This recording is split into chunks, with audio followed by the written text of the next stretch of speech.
আসসালামু আলাইকুম ওয়া রাহমাতুল্লাহি ওয়া বারাকাতুহু। আজ আমি আপনাদের শোনাব নবী মুসা আলাইহিস সালাম ও ফেরাউনের পরিণতি। যখন কিছুই ছিল না। মানুষের উপর এমন কোনো সময় কি অতিক্রান্ত হয়নি, যখন সে ছিল না, উল্লেখযোগ্য কিছুই ছিল না? কুরআন সূরা আল ইনসান ৭-৬-১। সময় আসার আগেও, আলো আসার আগেও, এমনকি অস্তিত্বের কোনো ফিসফিসও ছিল না, তখন কিছুই ছিল না। আমাদের কল্পনার মতো কোনো শূন্যতা নয়, না কোনো কালো অন্ধকার, না কোনো নীরবতা, বরং এমন এক অবস্থা, যা সমস্ত ধারণারও বাইরে। যেখানে কোনো চোখ কখনো দেখেনি, কোনো হৃদয় কখনো কল্পনাও করেনি। তারপর সেই একেবারে অনস্তিত্বের গভীরতা থেকে, আল্লাহ, চিরন্তন সৃষ্টিকর্তা, আদেশ করলেন, হও। আর অস্তিত্বের সূচনা হল। আকাশমণ্ডলী কেঁপে উঠল। এক মহাবিস্ফোরণ ঘটল, যার শক্তি বিজ্ঞানের মাপকাঠির অনেক মূর্ধবে। এটি ছিল না কোনো দৈবিক দুর্ঘটনা। এটি ছিল এক ঐশী নির্দেশের ফল। আজকের বিজ্ঞানীরা যাকে বিগ ব্যাং বলে, সেই স্থানকাল বিস্তার, পদার্থের সৃষ্টি, সবকিছুই ঘটেছিল তার আদেশে। যারা অবিশ্বাস করে তারা কি দেখে না যে আসমান ও জমিন একত্রিত ছিল, তারপর আমি তাদের পৃথক করে দিলাম এবং পানি থেকে প্রত্যেক জীবন্ত বস্তু সৃষ্টি করলাম। কুরআন সূরা আল-আম্বিয়া ২-১-৩-০। মানবজাতির প্রথম পদচিহ্ন পৃথিবীতে পড়ার বহু বিলিয়ন বছর আগে, বিশ্বব্রহ্মাণ্ড আল্লাহর পরিকল্পনা অনুযায়ী বিকশিত হচ্ছিল। গ্যালাক্সিগুলো আলোর অলঙ্কারের মতো ঘুরে বেড়াচ্ছিল, তারা জ্বলছিল মহিমার প্রদীপ হয়ে। আর তাদের মাঝখানে নির্বাচিত হল একটি ছোট নীল গ্রহ। অসংখ্য গ্যালাক্সির সাগরের মাঝে ভাসছিল ধুলো ও আগ্নেয় পদার্থে ঢাকা এক ছোট গোলক। সে নীরবে ঘুরছিল শূন্যতার ভেতর, অপেক্ষা করছিল এক আদেশের জন্য। তারপর আল্লাহ তায়ালা সুনির্দিষ্টভাবে তাকে আদেশ করলেন, ঠান্ডা হও। সমুদ্র তৈরি কর। পর্বত উঠিয়ে দাও। এবং জীবনের নিঃশ্বাস দাও। সেই জলের গভীরতা থেকে প্রথম প্রাণের কোষটি জন্ম নিল তার আদেশে। কোনো কাকতাল নয়, কোনো রাসায়নিক দুর্ঘটনাও নয়। এটি ছিল কেবল এক আদেশের ফলাফল। শতাব্দীগুলো আল্লাহর দৃষ্টিতে মুহূর্তের মতো পেরিয়ে গেল। পৃথিবী প্রস্ফুটিত হল, বন জন্ম নীল, নদী পর্বতের বুক চিরে বয়ে গেল।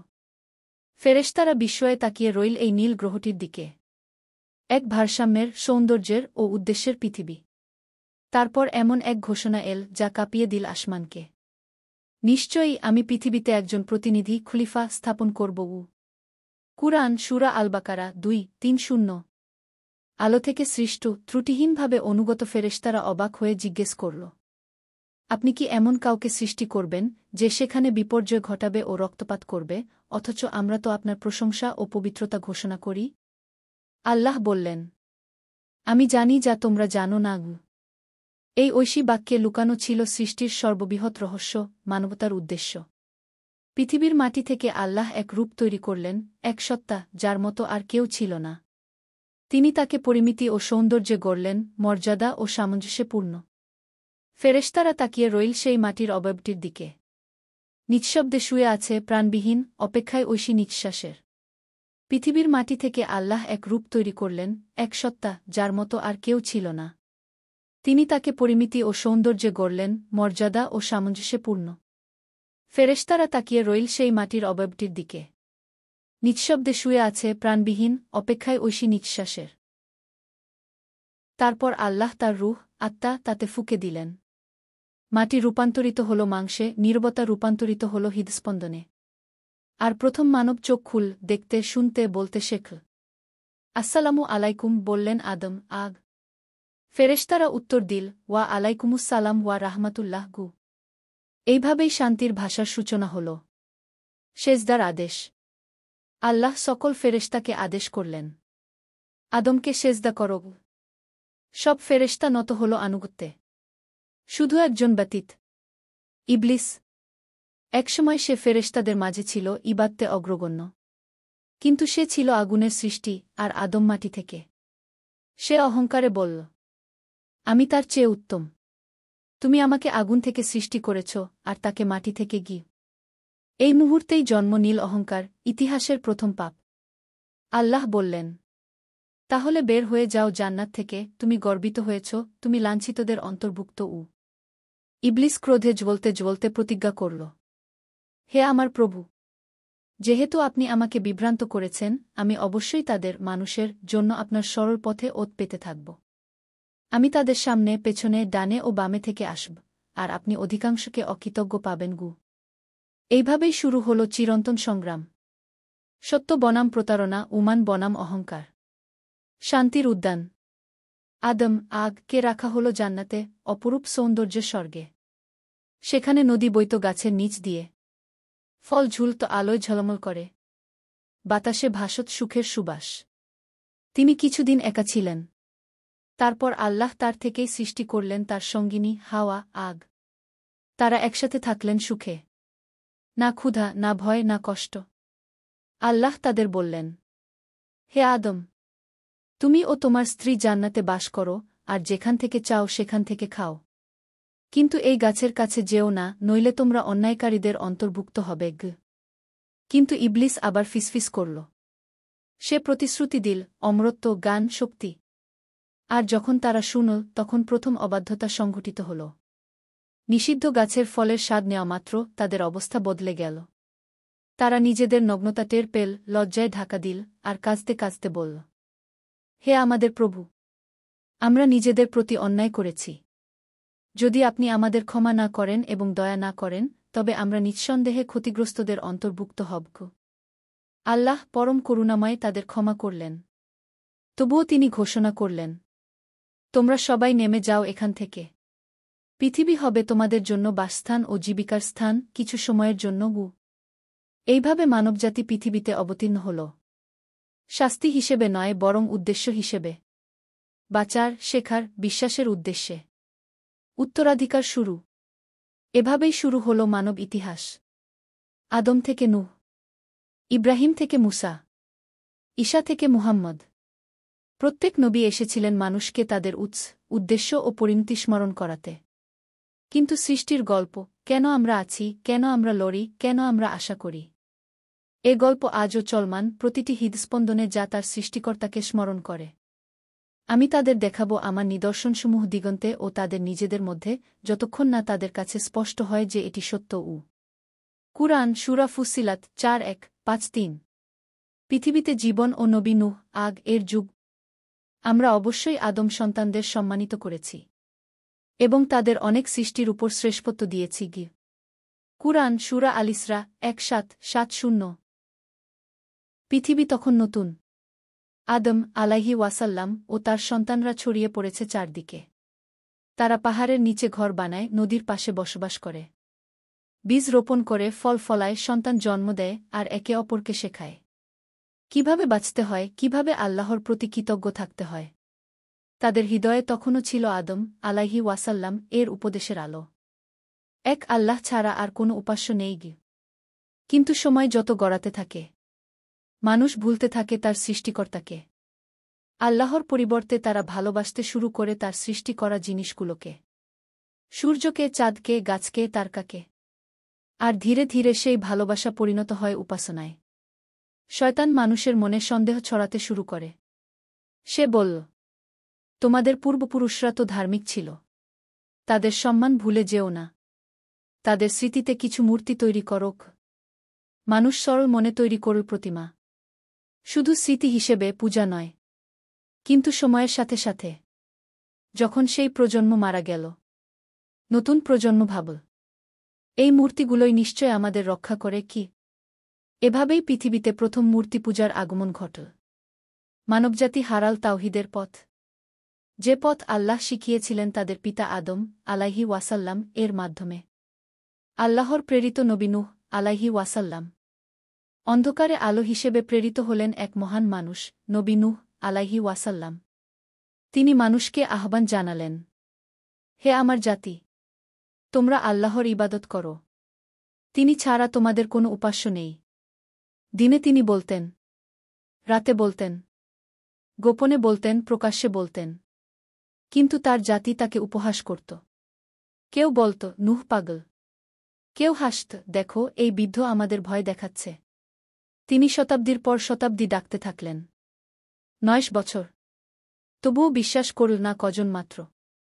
অবশেষে আল্লাহ নূহ আলাইহি ওয়াসাল্লাম কে বললেন, তুমি হতাশ হও না হে নূহ, তোমার জাতির কেউ আর ঈমান আনবে না, যারা ইতিমধ্যেই বিশ্বাস করেছে তাদের ছাড়া। সূরা হুদ ১:১-৩-৬। তারপর আল্লাহ আদেশ করলেন, তুমি একটি নৌকা তৈরি করো আমাদের নির্দেশে ও তত্ত্বাবধানে। নূহ আলাইহি ওয়াসাল্লাম কাঠ জোগাড় করলেন, হাতুড়ি আর পেরেক হাতে নিলেন। দিনরাত পরিশ্রম করে তিনি তৈরি করলেন বিশাল এক জাহাজ। পাহাড়ের উপর দাঁড়িয়ে থাকা এক বিশাল নৌকা। তার জাতি হাসতে লাগল। দেখো, পাগলটা সমুদ্রে নয়, পাহাড়ে নৌকা বানাচ্ছে। কিন্তু নূহ আলাইহি ওয়াসাল্লাম বললেন, আজ তোমরা হাসছ, একদিন আমরাই হাসব যখন আল্লাহর আদেশ নেমে আসবে। যখন সময় এল, আকাশ অন্ধকার হল, মেঘ জমল, বজ্র গর্জে উঠল, পৃথিবী কাঁপতে শুরু করল, আর নূহ আলাইহি ওয়াসাল্লাম শুনলেন আল্লাহর আদেশ, তুমি নিয়ে নাও তোমার পরিবার, যারা ঈমান এনেছে, আর প্রতিটি প্রাণীর এক জোড়া করে কি। তারা সবাই নৌকায় উঠল। তারপর আকাশ খুলে গেল। আকাশ থেকে বৃষ্টি ঝরতে লাগল, শুধু জল নয় বরং ক্রোধ। মাটি ফেটে গেল, ঝর্ণা ফুঁড়ে বেরোল নিচ থেকে। পাহাড়, গ্রাম, নগর সবকিছু ডুবে গেল জলরাশিতে। নূহ আলাইহি ওয়াসাল্লাম এর নৌকা ভাসতে লাগল সেই উত্তাল তরঙ্গের উপর। যেখানে একসময় ছিল তাদের ঘর, এখন শুধু জল আর ধ্বংস। তার চোখে পড়ল তার নিজের পুত্র, যে ঈমান আনেনি। তিনি ডেকে উঠলেন, হে আমার ছেলে, নৌকায় ওঠো, অবিশ্বাসীদের সঙ্গে থেকো না। কিন্তু সে বলল, আমি পাহাড়ে আশ্রয় নেব, ওটা আমাকে রক্ষা করবে। নূহ আলাইহি ওয়াসাল্লাম এর চোখ ভিজে গেল। তিনি বললেন, আজ আল্লাহর আদেশ থেকে কেউ রক্ষা পাবে না যদি তিনি না চান। আর পরক্ষণেই ঢেউ তাদের মাঝে এসে পড়ল। পাহাড়টিও মিলিয়ে গেল জলে। বৃষ্টি থামল। আকাশ পরিষ্কার হল। পৃথিবী আবার জীবনের জন্য প্রস্তুত হল। নূহ আলাইহি ওয়াসাল্লাম এর নৌকা থামল এক পর্বতের চূড়ায়, জুদি পাহাড়ে। তিনি সেজদায় পড়ে গেলেন, কাঁদতে কাঁদতে বললেন, হে আমার প্রভু, আপনি আমাকে রক্ষা করেছেন, আমি কৃতজ্ঞ। আল্লাহ বললেন, নেমে যাও শান্তি ও বরকত নিয়ে। তোমার থেকে জন্ম নেবে নতুন প্রজন্ম, যারা পৃথিবী ভরাবে। এভাবেই মানবজাতি আবার শুরু করল এক নতুন অধ্যায়। নূহ আলাইহি ওয়াসাল্লাম এর সন্তানদের মাধ্যমে। এবং তার সাথে শুরু হল তাওহীদের নতুন দাওয়াত, যা যুগে যুগে পৌঁছবে নবীদের মাধ্যমে। ইব্রাহিম আলাইহি ওয়াসাল্লাম, মুসা আলাইহি ওয়াসাল্লাম, ঈসা আলাইহি ওয়াসাল্লাম, এবং শেষ নবী আমাদের প্রিয় নবী মুহাম্মদ পর্যন্ত। এ ছিল নূহের জাতির কাহিনী। তারা আমাদের নিদর্শন মিথ্যা বলেছিল, কিন্তু আমরা তাদের ধ্বংস করেছি আর বিশ্বাসীদের রক্ষা করেছি। কুরআন সূরা আল-কামার ৫:৪-৯-১-৫। সময় বয়ে যায়। নূহ আলাইহি ওয়াসাল্লাম এর যুগ পেরিয়ে গেছে অনেক শতাব্দী। মানুষ আবার ভুলে গেছে সেই এক আল্লাহর নাম, যিনি তাদের সৃষ্টি করেছেন, রক্ষা করছেন, আর যার সামনে একদিন সবাই ফিরে যাবে। তারা আবার বানাচ্ছে মূর্তি, আবার হাঁটু গেড়ে পড়ছে পাথরের সামনে, আর বলছে, এই দেবতারা আমাদের রক্ষা করবে। এই অন্ধকার যুগেই আল্লাহ পাঠালেন এক আলো, এক মানুষ, যিনি আল্লাহর প্রতি অবিচল, জ্ঞানী, ধৈর্যশীল, নবী ইব্রাহিম আলাইহি ওয়াসাল্লাম। তিনি জন্ম নেন এক প্রাচীন নগরে, বাবিল। নগর জুড়ে বিশাল মন্দির, সোনার মূর্তি, কাঠের প্রতিমা, আর মানুষ তাদের সামনে মাথা নত করে। তার পিতা ছিলেন মূর্তি নির্মাতা। প্রতিদিন নতুন নতুন প্রতিমা গড়তেন বিক্রির জন্য। ইব্রাহিম আলাইহি ওয়াসাল্লাম ছোটবেলা থেকেই দেখতেন এই মূর্তিগুলোকে মানুষ কিভাবে কি ঈশ্বর বলে পূজা করছে। একদিন তিনি দেখলেন তার পিতা একটি মূর্তি বানিয়ে বলছেন, এই দেবতা রক্ষা করবে মানুষকে। তখন ইব্রাহিম আলাইহি ওয়াসাল্লাম মৃদু হেসে বললেন, আব্বা, আপনি তো নিজেই ওকে বানালেন, সে আপনাকে রক্ষা করবে কিভাবে? রাত নামলে তিনি আকাশের দিকে তাকিয়ে ভাবেন, হয়তো এই তারাই আমার প্রভু। তারারা ঝলমল করে, তারপর হারিয়ে যায়। তিনি বলেন, না, আমার প্রভু এমন নয়, যিনি অস্ত যায়। চাঁদ ওঠে, তিনি বলেন, হয়তো এই চাঁদই আমার প্রভু, কিন্তু সেটাও ডুবে যায়। সূর্য ওঠে, আলোকিত করে পুরো দুনিয়া। তিনি তাকিয়ে বলেন, এটাই হয়তো আমার প্রভু, কিন্তু সূর্য অস্ত যায়। তখন ইব্রাহিম আলাইহি ওয়াসাল্লাম দুইভাবে ঘোষণা করেন, আমি মুখ ফিরিয়ে নিয়েছি তাদের থেকে, যারা আল্লাহর সঙ্গে শরিক স্থাপন করে। আমি একমাত্র আল্লাহরই দিকে মুখ ফেরালাম, যিনি আসমান ও জমিন সৃষ্টি করেছেন। কুরআন সূরা আল-আনআম ৬-৭-৯। একদিন শহরে উৎসব হল। সবাই বাইরে চলে গেল। ইব্রাহিম আলাইহি ওয়াসাল্লাম রয়ে গেলেন একা মন্দিরে। তিনি একে একে ভেঙে ফেললেন সব মূর্তি। শুধু সবচেয়ে বড়টার গলায় রাখলেন কুঠারটা। যখন লোকেরা ফিরে এলো তারা চিৎকার করে উঠল, কে আমাদের দেবতাদের ধ্বংস করল? তারা ধরে আনুল ইব্রাহিম আলাইহি ওয়াসাল্লাম কে। তিনি শান্তভাবে বললেন, আমি করিনি। দেখো, বড় মূর্তিটাই হয়তো করেছে। তোমরা তাকে জিজ্ঞেস করো যদি সে উত্তর দিতে পারে কি। তারা স্তব্ধ হয়ে গেল। তারা জানত এই মূর্তিগুলো কথা বলতে পারে না, শুনতেও পারে না। তবুও তারা সত্য অস্বীকার করল। তারা বল, তাকে আগুনে পুড়িয়ে দাও। তারা বিশাল আগুন জ্বালাল, এত বড় যে পাখিরা উপর দিয়ে উঠতে পারত না। ইব্রাহিম আলাইহি ওয়াসাল্লাম কে দড়ি দিয়ে বেঁধে নিক্ষেপ করল সেই আগুনে। কিন্তু তখনই আল্লাহ আদেশ দিলেন, হে আগুন, তুমি হয়ে যাও শীতল ও নিরাপদ ইব্রাহিমের জন্য। সূরা আল-আম্বিয়া ২-১-৬-৯।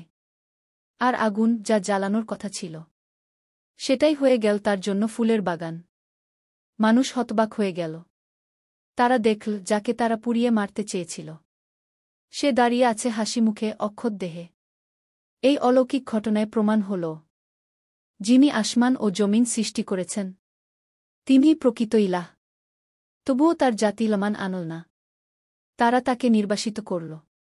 তিনি চলে গেলেন তার স্ত্রী সারা আলাইহি ওয়াসাল্লাম কে নিয়ে আল্লাহর পথে, যেখানে তাকে ডাক দেয় তার প্রভু। তিনি বললেন, আমি যাচ্ছি আমার প্রভুর দিকে, নিশ্চয়ই তিনি আমাকে পথ দেখাবেন। সূরা আস-সাফফাত ৩-৭-৯-৯। দীর্ঘ সময় পর তার দোয়ার জবাবে আল্লাহ তাকে দিলেন এক পুত্র, ইসমাইল আলাইহি ওয়াসাল্লাম হাজেরা আলাইহি ওয়াসাল্লাম এর গর্ভে। পরে আল্লাহর আদেশে ইব্রাহিম আলাইহি ওয়াসাল্লাম হাজেরা আলাইহি ওয়াসাল্লাম ও ছোট্ট ইসমাইল আলাইহি ওয়াসাল্লাম কে নিয়ে গেলেন এক অনুর্বর মরুভূমিতে, যেখানে এখন মক্কা। তিনি তাদের রেখে বললেন, হে আমার প্রভু, আমি আমার সন্তানদের রাখলাম তোমার পবিত্র ঘরের পাশে, যেখানে কিছুই জন্মে না, যাতে তারা নামাজ কায়েম করে। তিনি পেছন ফিরে গেলেন, চোখ ভরা অশ্রু, তবুও পূর্ণ আস্থা। শিশু ইসমাইল আলাইহি ওয়াসাল্লাম কাঁদছে। হাজেরা আলাইহি ওয়াসাল্লাম দৌড়াচ্ছেন পাহাড় দুটির মাঝে, সাফা ও মারওয়া, বারবার ৭ বার। আর তখনই ইসমাইল এর ছোট পায়ের আঘাতে ফুটে উঠল জমজম কূপের পানি, যা আজও প্রবাহিত। আল্লাহর করুণা হিসেবে বছর কেটে গেল। ইসমাইল আলাইহি ওয়াসাল্লাম বড় হল। আল্লাহ আদেশ করলেন, আমার ঘর নির্মাণ করো। পিতা ও পুত্র একসাথে পাথর তুললেন, নির্মাণ করলেন কাবা শরীফ। তারা দোয়া করলেন, হে আমাদের প্রভু, আমাদের এই কাজ কবুল করুন। আমাদেরকে মুসলিম বানান, আপনার কাছে আত্মসমর্পণকারী। সূরা আল-বাকারা ২-১-২-৭-১-২-৮। এক রাতে ইব্রাহিম স্বপ্ন দেখলেন, তিনি তার প্রিয় পুত্রকে কোরবানি দিচ্ছেন। এটি ছিল এক ভয়ঙ্কর পরীক্ষা। তিনি ইসমাইল আলাইহি ওয়াসাল্লাম কে বললেন, বাবা, আমি স্বপ্নে দেখেছি তোমাকে কোরবানি দিচ্ছি, তুমি কি বলো? ইসমাইল আলাইহি ওয়াসাল্লাম বললেন, হে আমার প্রিয় পিতা, আপনি যা আদেশ পেয়েছেন তাই করুন। ইনশাআল্লাহ আপনি আমাকে ধৈর্যশীলদের মধ্যে পাবেন। দুজনেই আল্লাহর আদেশের প্রতি আত্মসমর্পণ করলেন। চোখ বেঁধে ইব্রাহিম আলাইহি ওয়াসাল্লাম ছুরি চালালেন। কিন্তু আল্লাহর অলৌকিক নির্দেশ এল, হে ইব্রাহিম, তুমি স্বপ্ন পূর্ণ করেছ। নিশ্চয়ই আমি মুমিনদের এভাবেই পরীক্ষা করি। আর তিনি ইসমাইল আলাইহি ওয়াসাল্লাম এর পরিবর্তে পাঠালেন এক মহান কোরবানি, এক দুম্বা। এই ঘটনার স্মৃতি আজও আমরা পালন করি। ঈদুল আযহাতে তার বংশ থেকেই এসেছেন অসংখ্য নবী। ইসহাক আলাইহি ওয়াসাল্লাম, ইয়াকুব আলাইহি ওয়াসাল্লাম, ইউসুফ আলাইহি ওয়াসাল্লাম, মুসা আলাইহি ওয়াসাল্লাম, ঈসা আলাইহি ওয়াসাল্লাম এবং সর্বশেষ নবী মুহাম্মদ সাল্লাল্লাহু আলাইহি ওয়াসাল্লাম। এই কারণে ইব্রাহিম আলাইহি ওয়াসাল্লাম কে বলা হয় খলিলুল্লাহ কু আল্লাহর বন্ধু। দূর এক দেশে মিশর, সেখানে রাজত্ব করত এক মানুষ, যে নিজেকে ঈশ্বর-ই বলে দাবি করত। তার নাম ফিরাউন। সে বলত, আমিই সর্বোচ্চ প্রভু। মানুষকে ভয় দেখিয়ে অত্যাচার করে সে বানিয়ে ফেলেছিল নিজের রাজ্যকে অহংকারের এক মঞ্চে। ইসরায়েল জাতি একদল অসহায় মানুষ, যাদের ফিরাউন দাসে পরিণত করেছিল। তারা দিনরাত কাজ করত, মার খেত, তবুও বলত, আল্লাহ একই। আর এই অন্ধকার রাজ্যে আল্লাহর নির্দেশে জন্ম নিলেন এক শিশু, যিনি পরিবর্তন করবেন ইতিহাসের ধারা। ফিরাউন একদিন স্বপ্ন দেখল, এক বালক জন্ম নেবে, যে তার রাজত্ব ধ্বংস করবে। সে সঙ্গে সঙ্গে আদেশ দিল, বনি ইসরায়েলদের সব নবজাতক পুত্রকে হত্যা করো। মিশরে শুরু হল এক ভয়ঙ্কর হত্যাযজ্ঞ। কিন্তু আল্লাহর পরিকল্পনা ছিল আরও মহিমান্বিত। এক নারী ইউখাবিদ তার নবজাতক পুত্রকে আল্লাহর আদেশে রাখলেন একটি ছোট্ট পেটিকায় এবং সেটি ভাসিয়ে দিলেন নীল নদে। তিনি প্রার্থনা করলেন, হে আমার প্রভু, আমি তোমার উপরই ভরসা রাখলাম। পানি বয়ে নীল শিশুটিকে সরাসরি ফিরাউনের প্রাসাদের দরজায়। ফিরাউনের স্ত্রী আসিয়া রাদিয়াল্লাহু তাআলা আনহা শিশুটিকে দেখে মুগ্ধ হলেন। তিনি বললেন, এ শিশুটি আমার ও তোমার নয়ন জুড়ানো আনন্দ। একে হত্যা করো না গি। ফিরাউন রাজি হল। এভাবেই সেই শিশু, যাকে সে হত্যার আদেশ দিয়েছিল, বড় হতে লাগল তারই প্রাসাদে। তার নাম রাখা হল মুসা আলাইহি ওয়াসাল্লাম। তিনি বড় হয়ে উঠলেন জ্ঞানী, সাহসী ও ন্যায়পরায়ণ। একদিন তিনি দেখলেন, এক মিশরীয় সৈন্য অন্যায়ভাবে এক ইসরায়েলিকে মারছে। মুসা আলাইহি ওয়াসাল্লাম রাগে গিয়ে তাকে থামাতে চাইলেন, কিন্তু এক ঘুষিতে সে মারা গেল। মুসা আলাইহি ওয়াসাল্লাম ভয় পেলেন। তিনি তওবা করলেন, হে আমার প্রভু, আমি নিজেই নিজের প্রতি অন্যায় করেছি, আমাকে ক্ষমা করো গি। আর আল্লাহ তাকে ক্ষমা করলেন। পরদিন ফিরাউনের লোকেরা তাকে ধরতে এল। তিনি পালালেন দূর দেশে মাদিয়ান অঞ্চলে। মাদিয়ানে তিনি আশ্রয় পেলেন এক বৃদ্ধ নবীর কাছে, শুআইব আলাইহি ওয়াসাল্লাম। সেখানে তিনি বিয়ে করলেন তার কন্যাকে এবং বছর ধরে শান্তিতে বসবাস করলেন। কিন্তু একদিন তিনি ফিরে চললেন মিশরের পথে, নিজের জাতির মুক্তির আশায়। পথে এক রাতে তার দৃষ্টি পড়ে এক আগুনের শিখায়। তিনি বললেন, আমি আগুন দেখছি, হয়তো কোনো পথের খবর পাব। কিন্তু যখন কাছে গেলেন, তিনি শুনলেন এক কণ্ঠ, হে মুসা, আমি তোমার প্রভু, তোমার জুতা খুলে ফেলো, তুমি পবিত্র উপত্যকা তুয়াতে আছো গু। সূরা তাহা 20:11-12। মুসা আলাইহি ওয়াসাল্লাম এর হৃদয়ে নেমে এলো ভয় ও শ্রদ্ধা। আল্লাহ তাকে নবুয়ত দিলেন এবং বললেন, যাও ফিরাউনের কাছে, সে সীমালঙ্ঘন করেছে গু। আল্লাহ তাকে দুইটি নিদর্শন দিলেন, এক, তার লাঠি, যা ছুঁড়লে জীবন্ত সাপ হয়ে যায়, আর দুই, তার হাত, যা আল্লাহর আলোয় উজ্জ্বল হয়ে ওঠে। তিনি বললেন, হে প্রভু, আমি তো বাক্টু নই গি। আল্লাহ বললেন, তোমার ভাই হারুনকে সঙ্গে নাও, আমি তোমাদের সাহায্য করব। ফিরাউনের সামনে দাঁড়িয়ে বললেন মুসা আলাইহি ওয়াসাল্লাম, হে ফিরাউন, আমি আল্লাহর পক্ষ থেকে প্রেরিত, বনি ইসরায়েলদের মুক্তি দাও। ফিরাউন হেসে বলল, তুমি কি সেই শিশু যাকে আমি লালন করেছি? এখন এসেছ আমাকে শিক্ষা দিতে? মুসা শান্তভাবে বললেন, আমি সত্যের বার্তা নিয়ে এসেছি। ফিরাউন তুচ্ছ করে বলল, আমার জাদুকরদের আনো। ফিরাউনের জাদুকররা এলেন। তাদের দড়ি ও লাঠি মাটিতে ফেল। সেগুলো সাপের মতো নড়তে লাগল। মানুষ চিৎকার করল। কিন্তু মুসা আলাইহি ওয়াসাল্লাম ভয় পেলেন না। তিনি আল্লাহর আদেশে নিজের লাঠি ছুঁড়ে দিলেন, আর তা গিলে ফেল সব মিথ্যা সাপকে। জাদুকররা বিস্ময়ে মাথা নত করল এবং ঘোষণা করল, আমরা বিশ্বাস করলাম মুসা ও হারুনের প্রভুর প্রতি। ফিরাউন ক্রুদ্ধ হয়ে বলল, তোমরা আমার অনুমতি ছাড়া ঈমান আনলে? আমি তোমাদের হাত পা কেটে ক্রুশে ঝুলিয়ে দেব। কিন্তু তারা দুইভাবে বলল, তুমি যা ইচ্ছা করো, আমরা আমাদের প্রভুর দিকে ফিরে যাবগু। ফিরাউন লমান আনেনি। তখন আল্লাহ পাঠালেন শাস্তি, বন্যা, পঙ্গপাল, উকুন, ব্যাঙ আর রক্ত। তবুও তার অহংকার ভাঙল না। শেষে আল্লাহ নির্দেশ দিলেন মুসা আলাইহি ওয়াসাল্লাম কে, রাতে তোমার জাতিকে নিয়ে চলে যাও। রাতের অন্ধকারে মুসা আলাইহি ওয়াসাল্লাম ও তার জাতি রওনা হল। পেছনে ফিরাউনের বিশাল বাহিনী। তারা পৌঁছল লাল সাগরের তীরে। পেছনে শত্রু, সামনে গভীর সমুদ্র। বনি ইসরায়েল ভয়ে চিৎকার করল, আমরা ধ্বংস হব। মুসা আলাইহি ওয়াসাল্লাম বললেন, কখনো না। আমার সঙ্গে আছেন আমার প্রভু, তিনি আমাকে পথ দেখাবেন গু। আল্লাহ নির্দেশ দিলেন, তোমার লাঠি সমুদ্রের উপর আঘাত করক। তিনি আঘাত করলেন, আর সমুদ্র দুভাগ হয়ে গেল। দুপাশে উঁচু দেয়ালের মতো পানি, মাঝখানে শুকনো পথ। বনি ইসরায়েল পার হয়ে গেল। ফিরাউনও তার বাহিনী নিয়ে প্রবেশ করল। তখন আল্লাহর আদেশ এল, ও পানি আবার মিলিত হও। সমুদ্র গিলে নীল ফিরাউন ও তার সৈন্যদের। শেষ মুহূর্তে ফিরাউন চিৎকার করে বলল, আমি বিশ্বাস করলাম মুসা ও হারুনের প্রভুর প্রতি। কিন্তু তখন দেরি হয়ে গেছে। আল্লাহ বললেন, এখন? অথচ এতদিন তুমি অস্বীকার করেছিলে। তার দেহ ভেসে উঠল, যেন পরবর্তী প্রজন্ম দেখে নেয় অহংকারের পরিণতি কি।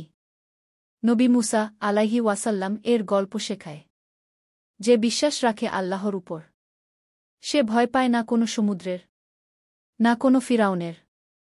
নিশ্চয়ই আল্লাহ মুমিনদের সঙ্গে আছেন গু। সূরা আনকাবুত 2:9-6।